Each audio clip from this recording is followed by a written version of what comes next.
Muito boa noite a todos. Que a paz do nosso Mestre Jesus seja sempre em nossos corações. Hoje nós vamos fazer uma reflexão que visa demonstrar a base dos transtornos de ansiedade em relação à falta de fé, ou melhor, do distanciamento de Deus. No entanto, é importante dizer que não vamos fazer aqui uma análise simplista, reduzindo os transtornos de ansiedade a uma crença religiosa ou uma base pueril. Não se trata disso.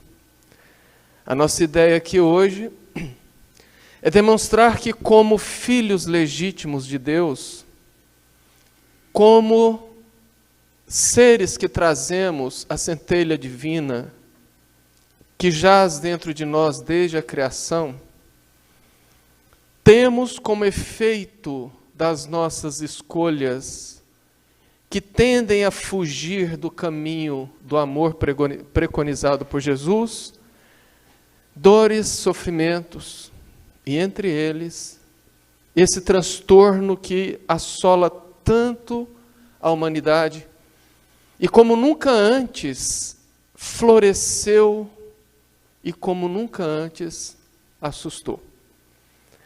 Para que a gente faça um paralelo, para que possamos compreender o processo, é muito oportuno nós, principalmente que moramos aqui no Brasil Central, percebermos o quanto o calor aumentou. O quanto o clima estava extremamente seco no período que normalmente é seco. Eu sou o maior detector de tempo seco que existe, porque como alérgico, eu sofro bastante. E esse ano eu percebi que o calor foi demasiado, que a sequidão também bateu recordes. Aí alguém pode falar, não, mas é o fenômeno da laninha, é isso, é aquilo, mas não. Isso é querer tampar o sol com a peneira. Nós hoje, em 2021, estamos colhendo a sementeira que foi plantada já há algumas décadas. Essa mudança climática, esse aumento do calor, essa falta de chuva, ela decorre frontalmente da progressão do desmatamento. Eu achei muito interessante hoje, vendo as notícias no Twitter, e lá constava que um grafiteiro que se diz ativista pintou numa empena cega, numa parede lisa de um prédio, a reprodução do quadro de Cândido Portinari, pintado em 1934, O Lavrador de Café, que é um caboclo segurando a enxada, olhando para trás, onde todas as árvores estavam cortadas. E o interessante é que ele pintou esse quadro na empena do prédio com tinta feita à base de cinzas das queimadas da Amazônia, e ficou perfeita a pintura. Aliás, perfeito foi o adjetivo usado pelo neto de Portinari quando viu a obra. Eu me lembro muito bem, eu ainda era bastante criança, aqui em Jataí tinha uma dupla sertaneja que se chamava Orfeu e Menestrel, que gravou verdadeiras poesias de uma época que a música sertaneja era realmente sertaneja, porque a música sertaneja, pelo como o nome fala, fala do sertão, da vida no campo. E eu não me lembro, e eu não tive tempo hoje de buscar, porque eu ainda tenho esses LPs que meu pai havia comprado. O nome da música, que fala do desmatamento. Aí, ó, nada como um cantor assistindo, tá vendo? Súplica Sertaneja. É uma música de uma poesia belíssima, de uma musicalidade belíssima, que fala justamente dessa evolução do desmatamento e que logo, logo estaríamos às voltas com as consequências de hoje. Há poucas semanas atrás, foi notícia no Brasil, no mundo, de uma tempestade de poeira que assolou o interior do estado de São Paulo. O interessante é que teve religiosos que disseram que aquilo ali já era parte do Apocalipse sendo colocado em prática, porque lá diz sobre o sol se esconderá. Mas não foi nada de fim do mundo, nada de apocalíptico, foi simplesmente um efeito natural do desmatamento. Quando você olha o estado de São Paulo, só tem verde no litoral. E como houve um desmatamento geral, nenhuma cobertura vegetal no estado, aliado ao tempo que foi extremamente seco esse ano, aliado a fortes ventos, os fortes ventos passaram ali na terra nua e levantaram uma tempestade de poeira nunca visto antes. Divaldo Franco já disse por diversas vezes, eu mesmo ouvi 2 vezes pessoalmente, ele dizer que provavelmente, ele nunca afirma, ele sempre fala provavelmente, por volta do ano de 2025, teremos na Terra, em algum lugar, uma guerra por conta da água. Já está faltando água. Vários países já faltam água. Eu não poderia deixar de fazer essa introdução longa para que ela servisse também de alerta para nós todos. Porque sim, se a gente não começar a replantar árvores e cessar o desmatamento, muita coisa ruim está reservada para o futuro como consequência disso. Mas enfim, o que isso tem a ver com a questão da gênese da ansiedade? Tem a ver que é uma analogia, onde as questões relativas à gênese, daquele germe que nós trazemos em todos nós, que eclode nesses transtornos, ele teve... Obrigado.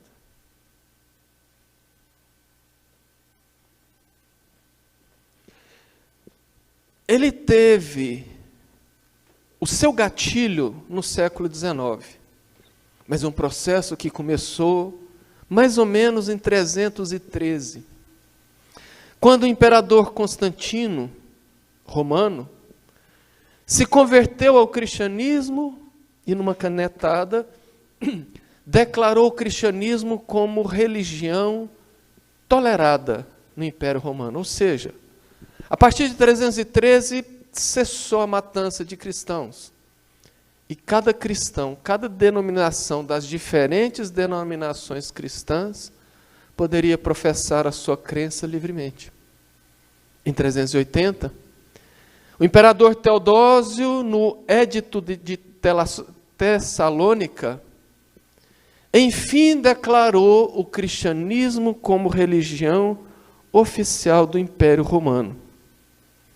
E é ali que a coisa começa a complicar. Porque os cristãos que eram perseguidos passaram a ser perseguidores. O planeta mergulha na chamada Era das Trevas, a Idade Média, que durou 1 século. Que durou, aliás, 10 séculos, durou 1000 anos, durou 1 milênio. Durante o período da Idade Média, várias atrocidades foram feitas em nome da fé.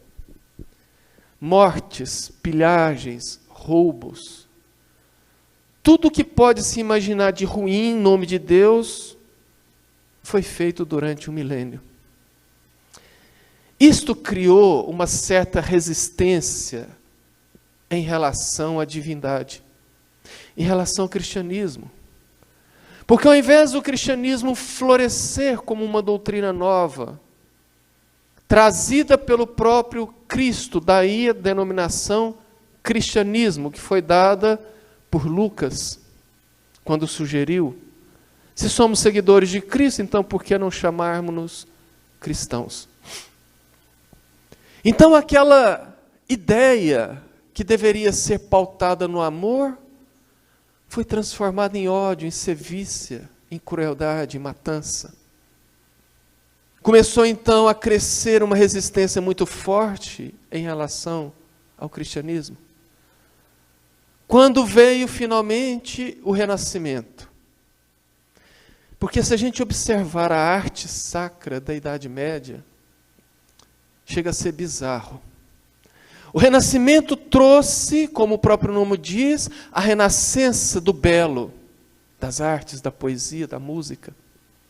Mais tarde, no século 17 e 18, a Terra conhece o Iluminismo, que era uma ideologia que pregava a aceitação apenas da razão, porque a religião estava descrençada, desacreditada. Então a humanidade deveria, segundo os iluministas, pautar a sua vida em busca da liberdade, da razão, da justiça. Tanto é que o iluminismo foi um dos precursores da Revolução Francesa. Mas chegamos no século XIX, e aqui que foi o gatilho. Porque filósofos e autores como Feuerbach, Karl Marx, Friedrich Nietzsche, Sigmund Freud, disseram que Deus não deveria existir, de maneira resumida. Afirmaram que Deus deveria ser banido da vida das pessoas. E que se Deus fosse banido, que a religião que professa a Deus também deveria ser banida e colocada outra coisa no seu lugar. E essa ideia, vinda por filósofos extremamente acreditados à época, por autores como o próprio Freud, criador da psicanálise, espalhou como rastilho de pólvora, achando solo fértil nos corações materialistas. Ou nos corações que estavam ainda sangrando, em relação, em função, devido à posição religiosa e àquele Deus apresentado pela teologia vigente, então, até a época. Foi um período onde a coragem era enfrentar as coisas advindas de Deus. Era um período que era feio falar de Deus, a pessoa poderia ser recriminada. E foi o período que se decretou então a morte de Deus. Esse movimento, ele constituiu assim uma sociedade totalmente apartada da divindade. Uma sociedade extremamente materializada. E que com o passar das décadas e dos séculos, foi criando uma sociedade extremamente materialista, desacostumada com a presença de Deus em suas vidas. Foi por isso que o filósofo Thomas Hurt, ainda no século XVII, disse: o ser humano perdeu o endereço de Deus. Só que nós somos seres divinos, melhor dizendo, divinizados, criados por Deus. Como eu disse antes, somos seres que trazemos a centelha divina. E o mundo não poderia ficar à matroca do materialismo. Foi quando chega no século XIX ainda, e o mundo conhece a doutrina espírita, através do codificador Allan Kardec.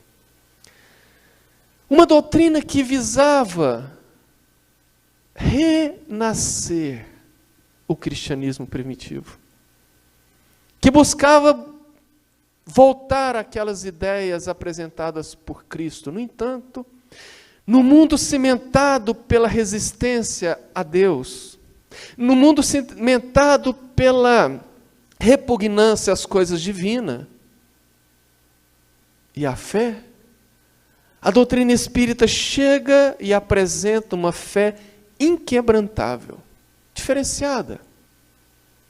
Uma fé que é capaz de enfrentar a razão colocada pela ciência e pela filosofia face a face em qualquer momento. Uma fé que dava respostas, que explicava por A mais B, e que trazia à lume uma questão totalmente diferente daquela fé teológica que tanto assobrou o mundo na Idade Média. A doutrina espírita também apresenta uma fé madura, que foi capaz de entender por que a ciência e a filosofia não se contrapunham à religião. E promoveu, por assim dizer, o diálogo entre as três ao ponto de pautar a sua doutrina no tripé ciência, filosofia e religião, dizendo que sim, que se ciência, filosofia e religião foram criados por Deus, não poderiam ser antagônicas, que deveriam caminhar juntas. Não foi fácil, teve resistências. E não foi só resistências, porque numa Europa, onde o solo estava cimentado pelo sangue em nome de Deus, poucos foram os corações onde a filosofia espírita germinou. Mas pela terceira vez, repetindo, como nós somos seres criados por Deus, que trazemos em nós, em germe, a centelha divina, era muito natural que em determinado momento a ligação homem-Deus ressurgisse. E a fé então começa como uma fênix a ressurgir das cinzas e apresentar uma nova proposta teológica que na verdade era só uma nova roupagem da velha teologia. E foi aí que a humanidade então pôde ser dividida em dois outros grupos em relação à fé. Aquela da fé cega e aquela dos totalmente sem fé. A doutrina espírita, com a sua fé raciocinada, entra aqui como hors concours, à parte. Porque ela não veste essa roupa de nenhuma das duas fés. Mas é interessante, de maneira didática, fazer essa divisão para que a gente possa entender onde o raciocínio quer chegar. O que seria então a fé cega? É aquela fé que acredita sem se ver. No entanto, basta querer acreditar, sem base em nada, a não ser na vontade da crença. É aquela fé que se baseia ou na profissão de Jesus, ou de Deus, ou na doutrina do perdão. Ou seja, eu não preciso fazer nada para ter a salvação, a não ser aceitar Jesus, ou me confessar e obter o perdão através de um procurador divino, que nem sempre me passa uma penitência, mas que me liberta ou me libera de todos os males. É aquela fé, então, que chegou no seu ápice nesta pandemia, porque eu, Carvalho, vi duas pessoas, em diferentes momentos, de diferentes lugares, dizerem: eu não vou tomar vacina, eu não estou preocupado em usar máscara, porque eu tenho fé em Deus, Ele não vai me deixar pegar Covid. Um deles desencarnou por Covid. A outra pessoa, que é uma senhora, não mais a vi. Então, portanto, eu não sei dizer se ela ainda mantém essa posição. Mas temos também o grupo dos sem fé. Esse grupo dos sem fé, nós podemos subdividir em dois outros grupos. Os dos ateus, que é diferente dos materialistas. Porque o materialista é aquele que crê na matéria. O ateu é aquele que descrê em Deus. Um ateu pode ser materialista, mas nem todo materialista é ateu. Então vamos tirar os materialistas, vamos colocar os ateus. Os ateus, portanto, são aqueles que se dizem não crer em Deus e que nunca antes foram tão numerosos no mundo, principalmente na Europa e na Ásia.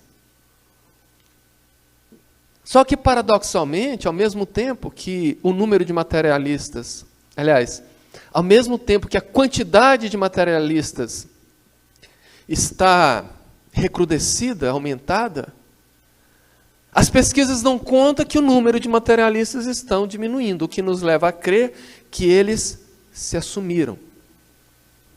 Resolveram sair do armário e mostrarem a cara. Mas nós temos também os chamados ateus funcionais, que são aqueles que sim, dizem que acreditam em Deus, mas só acreditam em Deus quando é do seu interesse. Dizem que acreditam em Deus, mas dificilmente acompanham a sua religião, frequentam a sua religião. São aqueles que falam assim, eu sou católico não praticante, espírita não praticante, evangélico não praticante. São aquelas pessoas que pautam sua vida no gozo da vida, em todos os sentidos. Na busca de um sustentáculo, de uma estabilização, de uma garantia de futuro apenas. Na busca da obtenção dos prazeres extraídos de todas as formas necessárias. E que buscam ao Deus apenas quando a dor chega. Nós temos visto, infelizmente, uma quantidade muito grande nessa geração desses ateus funcionais. Há 2 dias eu vi um meme vindo de uma pessoa que eu conheci com 8 anos de idade, hoje aos 18. Posta ideias como... Era um meme onde tinha uma figura de um busto visto por trás, onde se viu o cérebro, e do cérebro saía um tentáculo enrolando no pescoço daquele busto e dizendo assim: não pense, porque pensar trava o corpo. O que se esperar de um tipo de pensamento, de raciocínio desse para o futuro? No entanto, parafraseando Thomas Hart, que disse que o ser humano perdeu o endereço de Deus, Divaldo disse que o ser humano perdeu o endereço de si mesmo. E é aqui que nós começamos o nosso raciocínio, a nossa reflexão.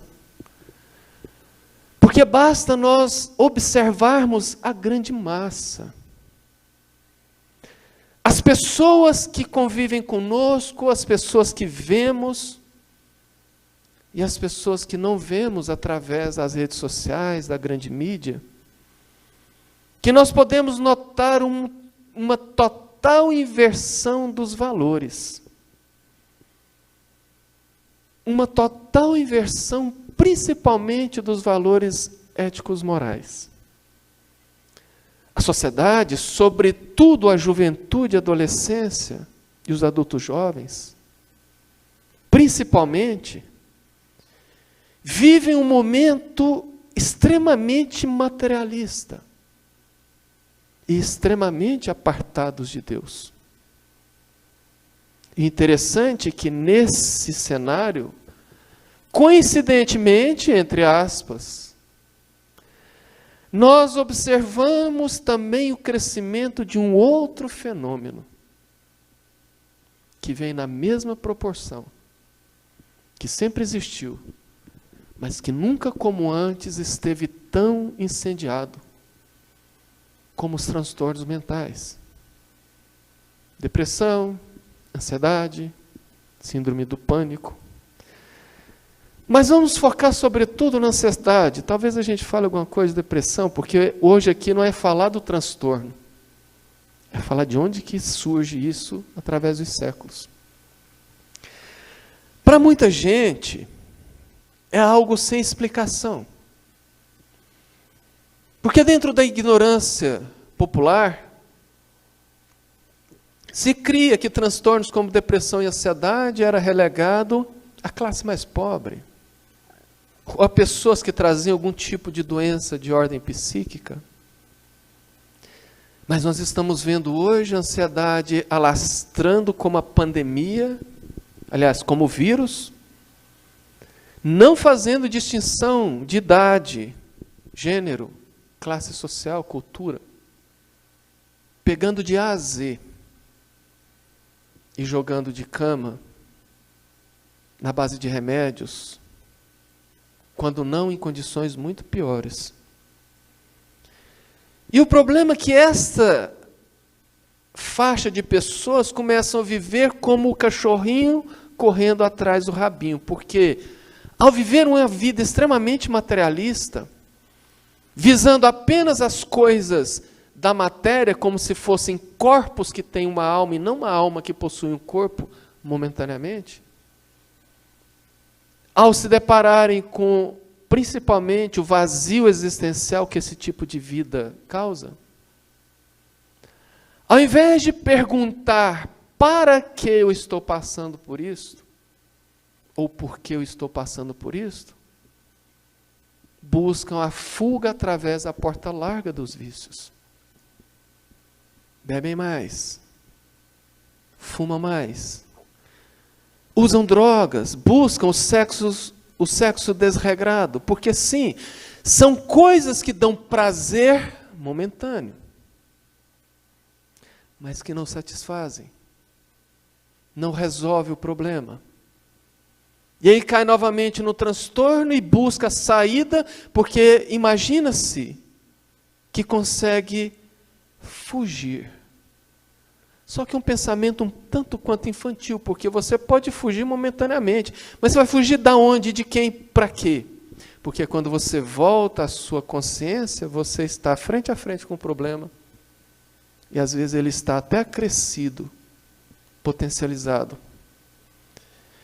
Então, dessa maneira, as coisas vão complicando, e as pessoas tentam tampar o vazio existencial nos vícios. E aí que começam então os transtornos de depressão. Porque segundo os melhores psicólogos e até a própria doutrina espírita, na base da depressão está a insatisfação.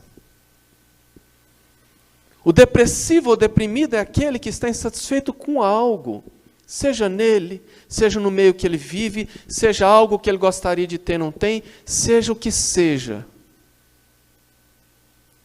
A não aceitação causa depressão. E aí essa depressão vem e traz um outro problema, que é como será o meu futuro, porque se eu estou assim, não estou conseguindo sair disto. E aí vem a ansiedade, que nada mais é do que a preocupação exagerada do futuro.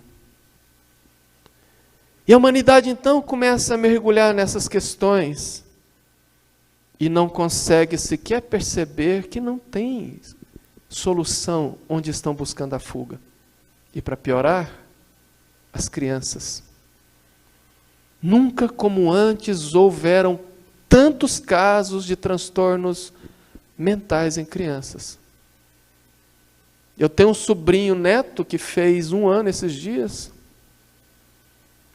E observando o comportamento dele, eu chamei minha sobrinha e falei, olha, tem que ter tomado um cuidado e observar. Não, ele está com crise de ansiedade. Há 1 ano de idade.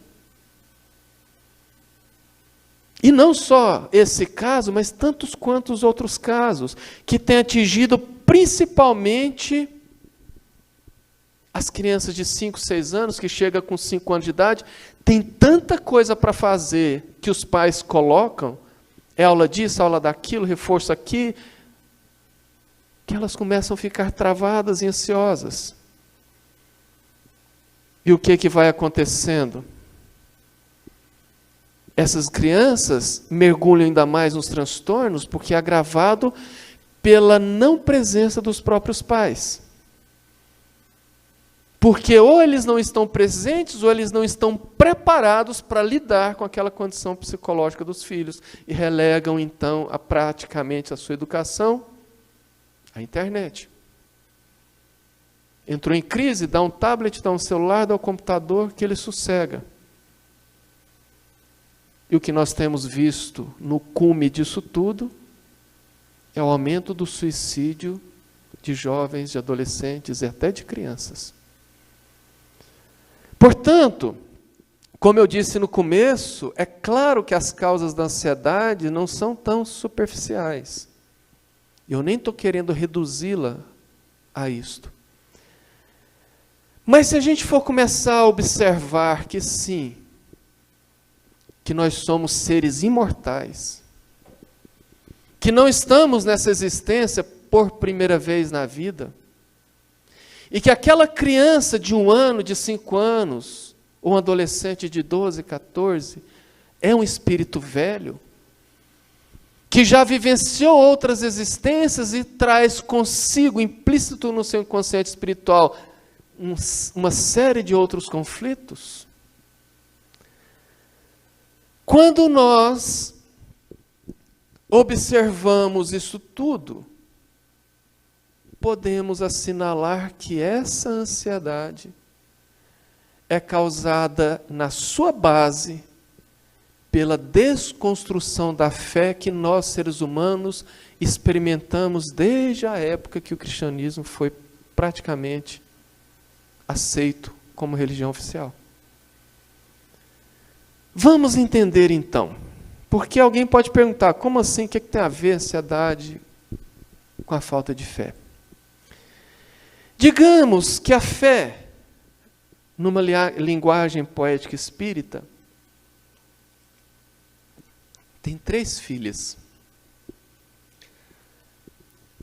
a esperança, a segurança e a temperança. Ela faz com que surja em nós todos esses 3 elementos que são os sustentáculos para o nosso enfrentamento na vida. Por exemplo, quando a pessoa tem esperança, ela tem esperança em dias melhores, se ela estiver passando por momentos tumultuosos, turbulentos. Ela acredita que aquilo é apenas um momento e que vai passar e que Deus proverá dias melhores. Com a falta da esperança, as criaturas começam a ficar com medo. Porque a desesperança causa o pavor, porque não se sabe como vai ser o futuro. Eu tenho medo do que pode me acontecer, porque e se eu perder as coisas que eu tenho? Conversando com 3 psicólogos, durante aquele primeiro período de fechamento, já em agosto de 2020, eles me disseram que os seus consultórios estavam lotados e que um dos principais medos das pessoas que buscavam ajuda psicológica é: será que eu vou ter o mesmo padrão que eu tinha antes dessa pandemia?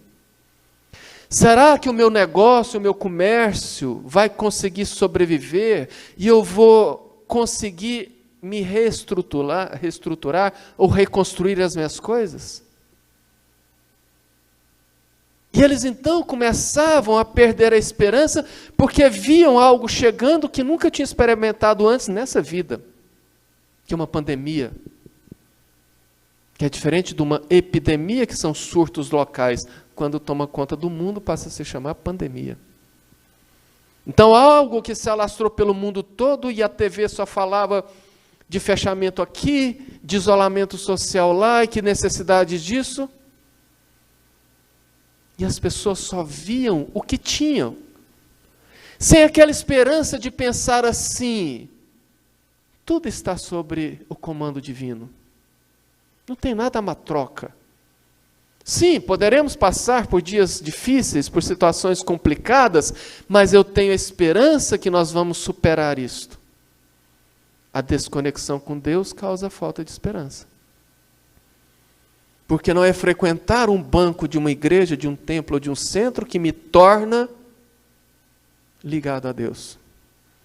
Mas sim as coisas que eu acredito, que eu penso. Portanto, com a falta de esperança, passamos a olhar o amanhã com insegurança. E isso gera ansiedade. As crises de ansiedade de hoje têm por base a desconstrução da esperança,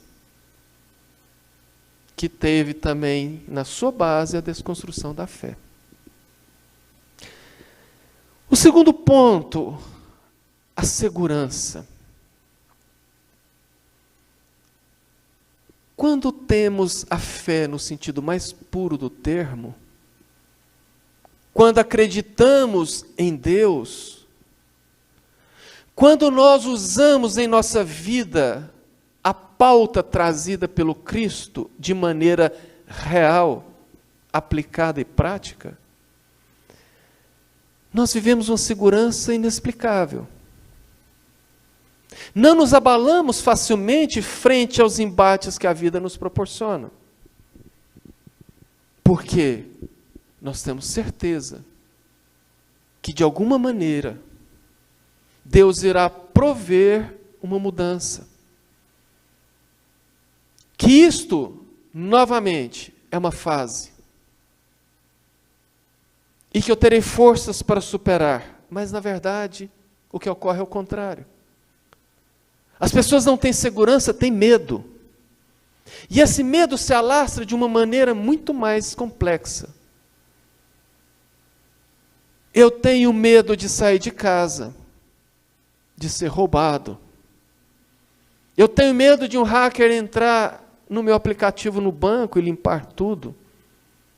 Eu tenho medo de que o WhatsApp, o Facebook e o Instagram fique 3, 4 dias fora do ar. Eu tenho medo de não conseguir pagar as minhas contas. Eu vou no supermercado ou na farmácia. Isso aconteceu comigo. Eu comprei uma pomada há 3 semanas atrás, R$ 9,90. Fui comprar ontem, R$ 13,90. Nós vamos ao mercado, está tudo extremamente caro. A gasolina atingindo a estratosfera. A inflação, idem. E eu começo então a ficar com medo de tudo. Eu não paro para pensar que isto tudo é consequência de algo que todos nós fizemos em paralelo, tem uma permissão divina. E que se eu fizer a minha parte, também não é cruzar os braços com base na fé cega, de que se eu fizer a minha parte, que sim, que Deus vai prover. Agora, de outra parte, de outra face, de outro lado, o medo causa a preocupação com o futuro. O salário mínimo não está subindo, os preços estão subindo. Quem ganhava R$ 1.000 por mês em 2020, hoje continua ganhando R$ 1.000, mas o seu poder de compra é de apenas 900. Porque a inflação já comeu 10% do poder de compra. Quem tinha 10 mil no banco, conseguia comprar R$ 10.000 em coisas que hoje consegue comprar apenas 9.000. Então, o que vai ser no que vem? O que vai ser no futuro? Eu não consigo aumentar o meu salário porque o governo não aumenta e ele não breca os preços, não freia os preços. E eu então começo a ficar extremamente preocupado e com medo do futuro. Isso leva à ansiedade. Por fim, a temperança, que é o equilíbrio. Que é aquele equilíbrio de se manter sereno frente às adversidades. Que é o equilíbrio que nos ajuda a desenvolver a nossa capacidade de enfrentar as adversidades. Como um bambuzal nos dobrar para o vento forte, mas voltar quando a tempestade passar. É o que se chama por aí de resiliência. O equilíbrio ele se é dado pela fé concreta, pela crença real de que Deus está no comando, de que Jesus, como governador desse orbe, permite a nós apenas aquilo que é de melhor para nós. Mas a realidade é que a sociedade anda extremamente desequilibrada. Até um tempo atrás, quando você tentava fazer algo que era julgado como errado, poderia se encontrar um monte de gente que falava assim, não faça isso, que não vai dar certo, não faça isso que é errado. Hoje, qualquer coisa que você quiser, qualquer coisa que você quiser fazer, vai aparecer alguém que vai falar assim, faz, porque é bom, faz porque você merece, faz que vai dar certo. Existe uma crescente licenciosidade da sociedade hoje por conta da falta do conhecimento da lei de causa e efeito, que é absurda. O que acelera ainda mais a desconstrução dessa ligação ser humano-Deus. E isso gera a preocupação e com ela a ansiedade. E aí quando a gente vê a sociedade toda desequilibrada, todos esses transtornos crescentes, e o distanciamento cada vez mais de Deus, alguém pergunta assim, então é o fim do mundo? Claro que não. Apenas nós precisamos entender que tudo tem um motivo. Quando nós vamos para o Livro dos Espíritos, na questão 784, Kardec pergunta: bastante grande é a perversidade do homem. Não parece que, pelo menos do ponto de vista moral, ele, ao invés de avançar, caminha recuado? Ou seja, quando a gente observa a sociedade, tecnologicamente está avançadíssima. Mas moralmente, aparentemente, está retrogradando. Aparentemente está voltando aos tempos recuados. O que os espíritos respondem? Engana-te. Observa bem o conjunto e verás que o homem se adianta, pois que melhor compreende o que é mal, e vai dia a dia reprimindo os abusos. Agora a frase matadora. É necessário que o mal chegue ao excesso para tornar compreensível a necessidade do bem e das reformas. Ou seja, Deus permite com que nós cheguemos ao fundo do poço para descobrir que o poço é mais fundo ainda. E que se a gente não começar a trabalhar para retornar, vamos descer. Então é necessário que o mal chegue ao extremo para que as pessoas percebam a necessidade do bem. Porque, como eu disse no exemplo primeiro aqui, da comparação, que muita gente achou que não tinha nada a ver com o tema da palestra, quando eu falei do desmatamento que está alcançando proporções extremamente absurdas, que está trazendo esse calorzão, a falta de água, e que quando você fala para quem desmata, ele fala, não tem nada a ver disso não. É necessário que o mal chegue ao extremo para que se entenda a necessidade do bem e das reformas. Porque, em essência, a dor é terapêutica. Deus permite a dor porque ela nos ensina. Até um animal extremamente aselvajado ou extremamente bravo, com a dor ele amansa. Ele cede, ele aceita situações que normalmente ele não aceitava. Emmanuel, no livro Palavras de Vida Eterna, no item 142, diz: se consumimos alimento deteriorado, rumamos para a doença. Se repletamos o cérebro de preocupações descontroladas, inclinamos-nos de imediato ao desequilíbrio.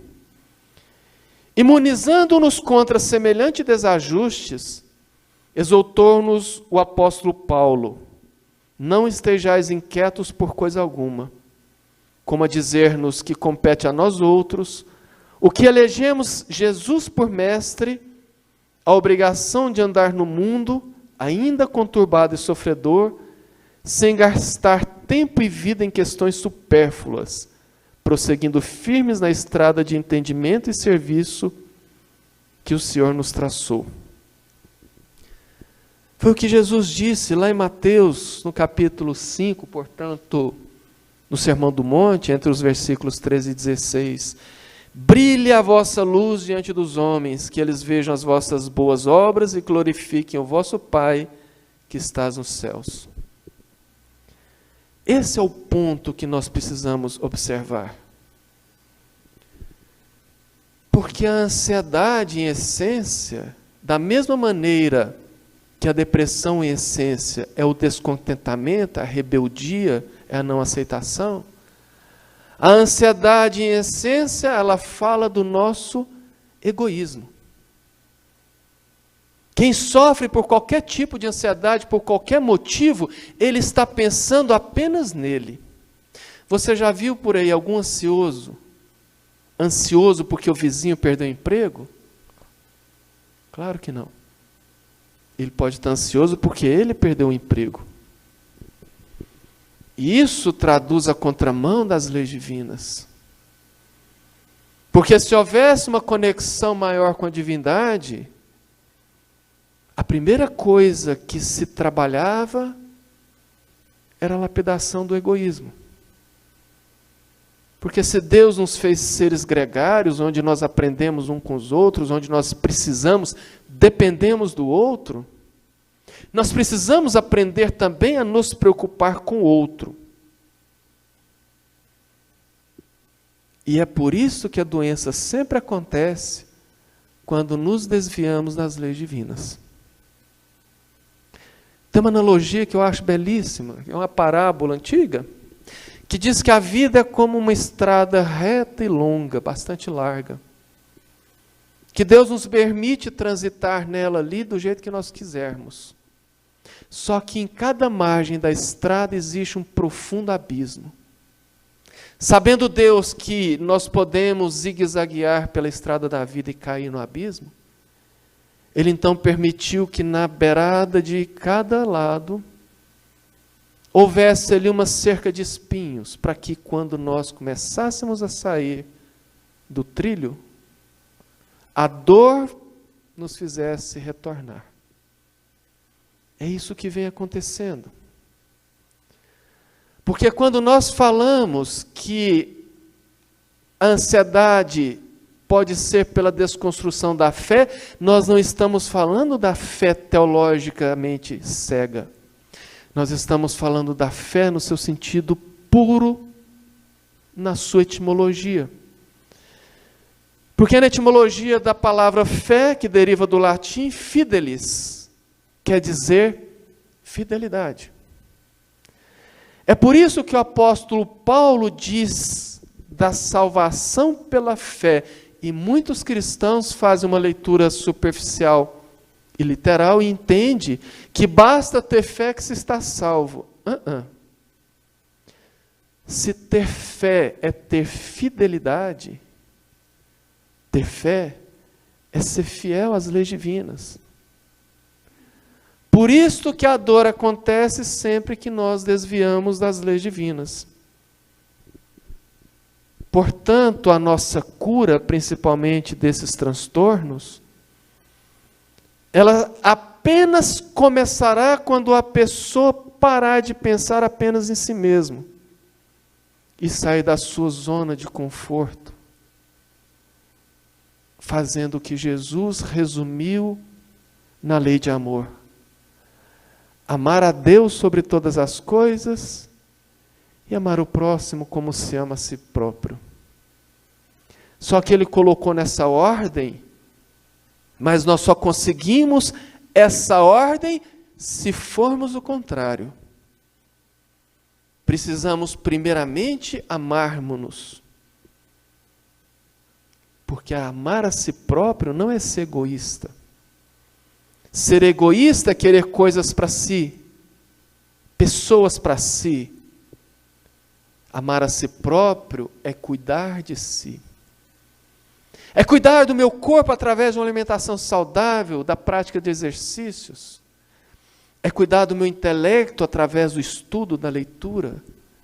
É cuidar da minha parte espiritual através da minha espiritualização. Porque ninguém dá o que não tem.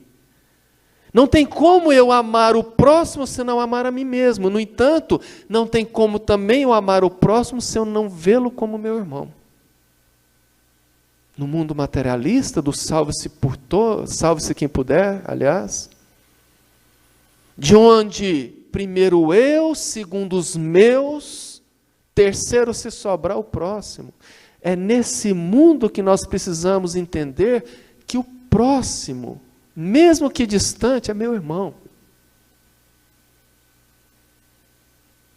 Que se eu vivo hoje numa condição melhor do que o outro, eu não estou aqui como alguém agraciado de Deus, não. Eu estou aqui numa condição melhor um pouco para que eu possa prover o próximo de uma qualidade de vida. Não estou falando de querer salvar o mundo. Estou falando de começar a ajudar os de dentro de casa. Depois, aqueles que se aproximam de nós como amigos, colegas de trabalho, vizinho. Porque a partir daí, quando eu me amar em essência, e principalmente aprender a amar o próximo, eu poderei entender o que é amar a Deus. Porque eu posso perguntar aqui agora, levante a mão, quem ama a Deus? Talvez 99% das pessoas levantarem a mão. Só que eu me lembro de João Evangelista, que disse, mente aquele que ama a Deus a quem não vê, e não é capaz de amar o próximo a quem vê. E se eu perguntar de novo, acho que ninguém mais levantaria a mão. Porque se a gente não consegue amar o próximo que a gente convive, como que poderemos amar algo que, por enquanto, na nossa condição evolutiva, ainda é uma abstração? Possível. É por isso que, enquanto nós insistirmos em viver a vida pautada nas coisas materiais e distantes de Deus, nós viveremos sim à base de remédios. Nós viveremos sim chorando muito. Porque é uma opção. O Chico diz que nós evoluímos através da desidratação. Seja a desidratação transpirando pelo trabalho no bem, seja pela desidratação chorando pela dor de não se fazer o bem. Talvez se a gente vivesse como uma anciã cariosa, que estava na sua casa com o lápis à mão escrevendo uma carta, quando aproximou a sua netinha, uma criança ainda de 4, 5 anos, e disse, o que faz, vovó? Ora, minha filha, eu estou escrevendo uma história bonita. Uma história sobre mim, vovó? Sim. Uma história sobre você, só que na realidade, eu não queria que você fosse como o que eu estou escrevendo, mas eu queria que você fosse como esse lápis que eu estou escrevendo. E como é o lápis, vovó? Esse lápis aqui tem algumas qualidades. 5 delas. se você pautar a sua vida nas qualidades desse lápis, minha filha, eu te garanto que você será muito feliz. Que você superará todas as dificuldades e vai conseguir se dar muito bem. Como, vovó? Primeiro, você tem que entender que esse lápis não escreve sozinho. Ele é dirigido, ele é guiado por uma mão. Só que nesse caso, é a mão de Deus. A nossa vida sempre é guiada pelas mãos divinas. Não que Ele faça de nós uma marionete, mas não.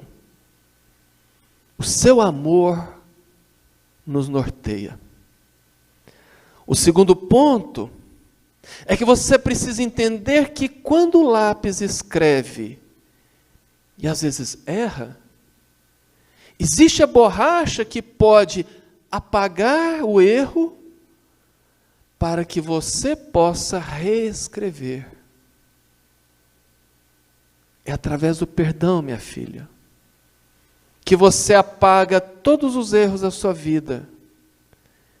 E é perdoando que você consegue reescrever a sua história.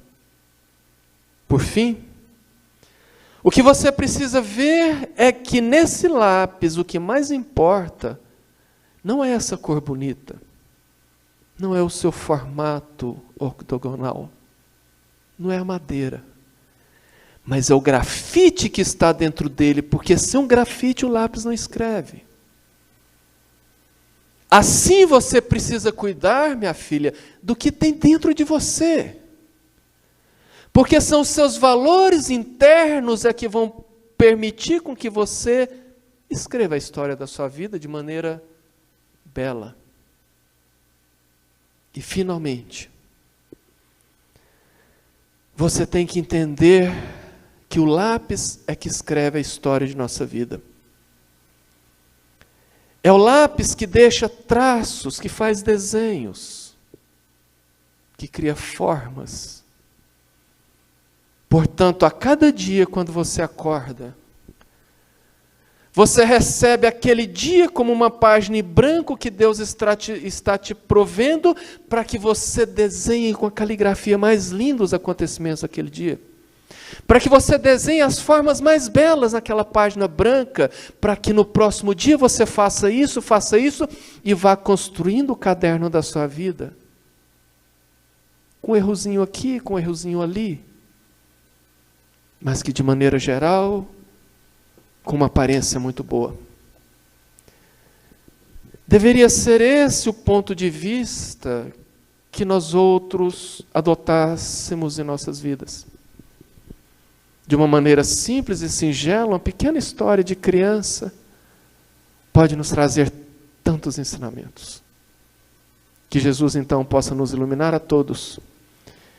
Que nós tenhamos condição e capacidade de promover esse religare. Porque quando a gente fala religião, na sua etimologia também é do latim, religare, ligar a Deus. Não através de frequentar templos, centros, igrejas, porque Jesus disse, Deus não habita em templos de pedra, mas a religiosidade, que é totalmente diferente de religião. Que nós possamos desenvolver em nós a religiosidade. Eu peço então que possamos cerrar os nossos olhos, deixar um pouco lá fora os nossos problemas, as nossas preocupações, para que nós possamos sintonizar com o Mestre amado. Imaginando nesse instante que chuva de pétalas luminosas caem do teto, e que ao tocar os nossos corpos se transformam em gotículas de luz, que penetram em nossos tecidos, promovendo o reequilíbrio, promovendo a energização. Que os bons amigos espirituais possam operar nessa transfusão bendita, não só em nós aqui presentes, mas em todos aqueles que guardamos em nossos corações e em nossos pensamentos. Jubilosos pelo momento de aprendizado, agradecemos a equipe espiritual e ao nosso Mestre amado Jesus. E pedimos as tuas bênçãos para o transcorrer de mais uma semana de luta, de desafios, para que possa nos encorajar, nos iluminar, para que, tendo como norte o seu Evangelho, possamos enfrentar e vencer as adversidades. Que Jesus possa então nos iluminar a todos. Muito obrigado, boa semana e que Ele nos abençoe. Que assim seja.